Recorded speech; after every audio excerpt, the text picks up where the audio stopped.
ये 26/11 के हवाले से ये जो यूएन काउंटर टेरर मीट हो रहा है, उसमें आई थिंक उसी होटल के अंदर ये सब जो पाकिस्तान के बारे में एक पूरी दुनिया को प्रेजेंटेशन दी गई कि देखो वहाँ से टेररिज्म एमिनेट हो रहा है। Now I would like to apprise you with the intrigue surrounding Sajid Mir, one of the key perpetrators of Mumbai terror attacks.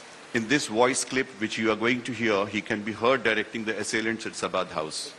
तो जो जहाँ पे आपको मूवमेंट नजर आती है, बंदा की छत पे चल रहा है, कोई आ रहा है जा रहा है। 26 नवंबर 2008 को तो उसमें ताज होटल पे भी हमला हुआ था, तो वहाँ पे मीटिंग हो रही है और इसकी एक सिंबॉलिक इम्पोर्टेंस तो है क्योंकि भारत इस सारे इशू को पाकिस्तान के खिलाफ लाइव रखना चाहता है। इंडिया के अंदर डॉक्टर जयशंकर ने जो यूएन सिक्योरिटी काउंसिल की को बुलाया हुआ है और एक काउंटर टेररिज्म मीट है, उसके जो काउंटर टेररिज्म कमेटी है वो सारी आई हुई है। भारत को प्रेसिडेंसी मिलेगी एक माह की यूएन सिक्योरिटी काउंसिल की, तो मुमकिन है कि प्राइम मिनिस्टर मोदी भी न्यूयॉर्क जाएं और एक इजलास की वो सदारत करें, और मुझे लगता है कि ये भी उसको कोइंसाइड किया जाएगा 26 नवंबर के वाक़े के साथ। ग्रीन उनका पासपोर्ट देख के उनको वहाँ पे ही पहचान लिया जाता है कि ये पाकिस्तान से बिलोंग करते हैं और इनको किस तरह से ट्रीट करना। भारत का क्लैरिटी किस चीज़ में है? भारत का क्लैरिटी इस चीज़ में है कि Pakistan is the epicentre of terrorism. जो टेररिज्म निकलता है वो पाकिस्तान से निकलता है। नमस्ते दोस्तों, जय हिंद। हिंदुस्तान स्पेशल में आपका स्वागत है दोस्तों। आतंक का असली चेहरा देख चुके ताज होटल में आतंकवाद के खात्मे को लेकर एक बड़ी बैठक हुई। संयुक्त राष्ट्र सुरक्षा परिषद की आतंकवाद विरोधी समिति की इस बैठक का ताज होटल में होना कई मायनों में अहम है। इस बैठक से पहले सुरक्षा परिषद के सभी देशों के राजदूत 26/11 आतंकी हमले में मारे गए शहीदों की स्मारक पर श्रद्धांजलि अर्पित करने गए। सबसे पहले विदेश मंत्री एस जयशंकर ने ताज होटल में शहीद स्मारक पर पुष्प चक्र अर्पित किया। इसके बाद विदेश मंत्री ने पाकिस्तान को आतंकवाद पर जमकर घेरा। इस अहम मीटिंग में आतंकवाद से निपटने के लिए तमाम सुझावों और तरीकों पर चर्चा की गई। संयुक्त राष्ट्र सुरक्षा परिषद की अगली बैठक राजधानी दिल्ली में होगी। अब 26/11 हमले के गवाह ताज होटल में यूएनएससी की पाकिस्तान विरोधी बैठक देख पाकिस्तान परेशान है। मुंबई में जो है वो हफ्ते के रोज़ तमाम यूएन सिक्योरिटी काउंसिल के जो मेंबर्स हैं जिनमें चाइना भी शामिल है वो भी होगा, और ये जो मीटिंग है ये ताज होटल में होगी।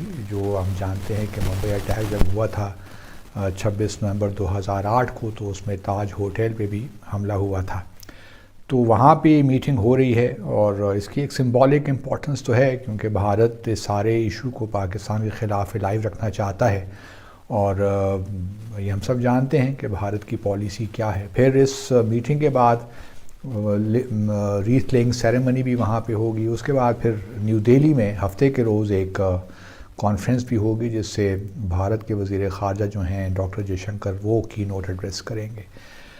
उसके बाद ये भी सुनने में आ रहा है कि जब नवंबर में भारत को प्रेसिडेंसी मिलेगी एक माह की यूएन सिक्योरिटी काउंसिल की, तो मुमकिन है कि प्राइम मिनिस्टर मोदी भी न्यूयॉर्क जाएं और एक इजलास की वो सदारत करें, और मुझे लगता है कि ये भी उसको कोइंसाइड किया जाएगा 26 नवंबर के वाक़े के साथ, क्योंकि भारत पिछले कई सालों से इस इशू को लाइव रखा है और पिछले कुछ 3-4 सालों में उसने कुछ 5-6 नाम भी ऐसे तजवीज़ किए हैं। कम से कम 5 नाम हैं जो पाकिस्तान नेशनल्स हैं, उनको जो टेररिज्म लिस्ट है यूएन उनको डेजिग्नेट करे एज टेररिस्ट।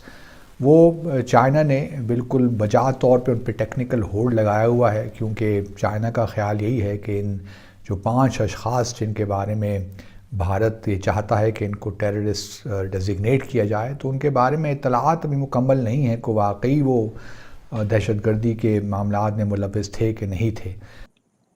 अभी मैं देख रहा था कि इंडिया के अंदर एक कॉन्फ्रेंस हो रही है, basically UN counter terror meet, जिसमें जो बेसिकली जो इंडिया का मौक़िफ़ है, the perspective which is coming from that particular conference कि अभी रिसेंटली आई थिंक जो ये 26/11 के हवाले से ये जो यूएन काउंटर टेरर मीट हो रहा है उसमें आई थिंक उसी होटल के अंदर ये सब जो पाकिस्तान के बारे में एक पूरी दुनिया को प्रेजेंटेशन दी गई कि देखो वहाँ से टेररिज्म एमिनेट हो रहा है। मैं तो सिर्फ बोलता हूँ कि इंडिया की बिल्कुल क्लैरिटी है इसमें, we have absolute clear that अगर भारत का क्लैरिटी किस चीज में है, भारत का क्लैरिटी इस चीज में है कि Pakistan is the epicentre of terrorism.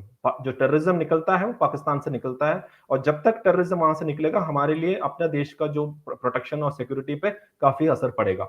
आपने जहां तक कहा इंडिया की, मैं सिर्फ आपको याद दिला देता हूँ चीमा साहब कि अगर जो president of the United states of America अगर वो बोलते हैं, Joe Biden, that Pakistan is the most dangerous country in the world, तो हम तो हम तो बोल ही रहे हैं, तब से हम तो बोल ही रहे हैं। अब आप बोलोगे कि जो बाइडेन आल्सो भी हमारे उसमें हो गए, तो president of the United states of America will not से अ स्टेटमेंट ऐसे ही।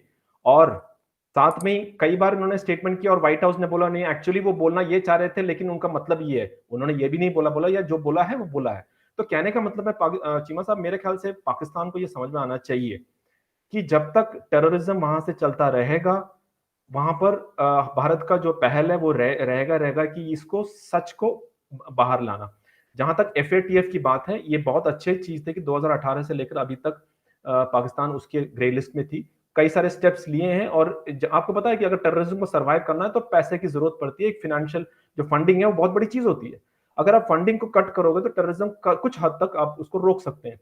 तो FATF में जब ग्रे लिस्ट में था तो पाकिस्तान ने कुछ कदम फोर्सफुली उनको लेना पड़ा, ये आप भी मानते हैं, मैं भी मानता हूं। तो हमारे इंटरेस्ट में ये है, दुनिया के इंटरेस्ट में ये है कि वो कंटिन्यू रहे।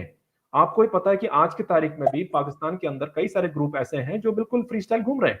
तो उनको काबू में करने के लिए एकमात्र जो हमारे पास नॉन लीथल मेथड, बिना हथियार के मेथड, यही है कि फाइनेंशियल जो चीजें हैं उसके अंदर काबू करें।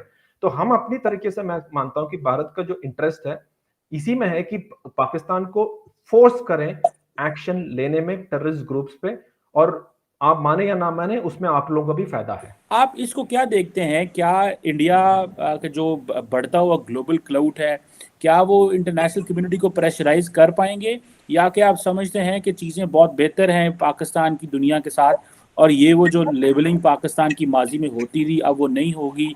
How do you see all this situation sir? Thank you ji Cheema साहब। देखें, ये जो सवाल है इसका इस हिसाब से एक बड़ा कॉम्प्लेक्स जवाब बनता है, लेकिन अगर हम इसको सिंपल जो है ना ब्रेक डाउन करें तो एक चीज़ तो हमें माननी चाहिए कि इंडिया जो है वो टेररिज्म का विक्टिम रहा है, इसमें तो कोई इससे इनकार नहीं कर सकता। पाकिस्तान भी जाहिर है डेफिनेटली इतने बड़े पैमाने पे लोग मारे गए, ये सारे जो 80-90 हज़ार लोगों का क्लेम किया जा रहा है अफगान इशू के हवाले से। लेकिन उसमें दो चीज़ें जो है वो बड़ी, एक आप उनको इजीली जो है वो डिफ्रेंशिएट कर सकते हैं